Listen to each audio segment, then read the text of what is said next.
കോൺഗ്രസ് മുക്ത ഭാരതം സാക്ഷാത്കരിക്കുക.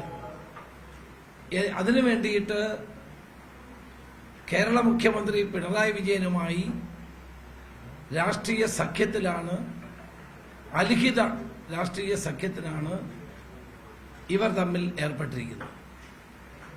2021 69 സീറ്റുകളിലാണ് NDAയുടെ വോട്ടുകൾ CPM-ന് നൽകിയത്. ഞങ്ങൾക്ക് അന്ന് UDF-ന് 40% വോട്ട് കിട്ടി.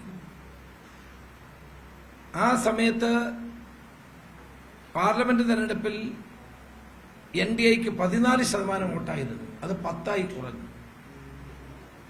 അതിന്റെ ഫലമായി LDF-ന് 44% വോട്ട് കിട്ടി. അങ്ങനെയാണ് കേരളത്തിൽ തുടർഭരണം ഉണ്ടായത്. ഇപ്പോൾ അതേ സാഹചര്യം വരുത്തി തീർക്കാൻ, ഉണ്ടാക്കിയെടുക്കാനുള്ള ബോധപൂർവമായ രാഷ്ട്രീയമായ കുതന്ത്രങ്ങളാണ് മുഖ്യമന്ത്രിയും പ്രധാനമന്ത്രിയും തമ്മിൽ ഉണ്ടാക്കിയിരിക്കുന്നത്.